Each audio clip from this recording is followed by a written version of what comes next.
Mulle tärkeintä hyvässä seksinovellissa on nimenomaan se, mistä se kertoo. Ei ole aiheella siis väliä, mutta siis se, että se on kerrottu niin kuin hyvin.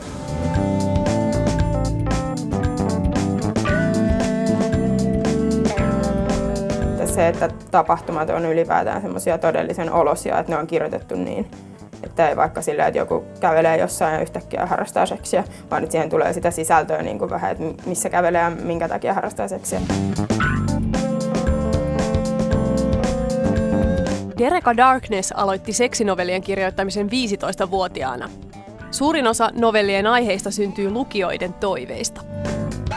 No, mä oon nähnyt monta kertaa baarissa, kun siellä on ollut hyvinkin intiimeissä tunnelmissa pariskunnat, niin siitä on niin kuin helppo saada jotain lisuketta siihen novelliin. Ja sitten tietenkin ihan ympäristöissä, missä itse liikkuu, niin jos joku henkilö on vaikka semmoinen hirveän seksuaalinen tai jotain, niin se on helppo liittää siihen novelliin. Tai sitten taas jos joku on hirveän epäseksuaalinen, niin siitä voikin tehdä semmoisen pedon. Tässä on tämä novelli, minkä mä oon ihan ensimmäisenä saanut julkaistua. Ja varmaan aihevalinta tulee nimenomaan siitä, kun mä oon ennen harrastanut hevosia, niin niistä on tosi helppo kirjoittaa. En mä itse mitenkään tästä aiheesta pidä, mutta se on vaan niin helppo tuottaa se tekstiä, kun tietää kuitenkin siitä tallielämästä ja saa sijoitettua nämä henkilöt sinne. Mä olin jossain lukion ekalla tai tokalla, kun mä julkaisin tämän novellin, että on siitä jonkun aikaa.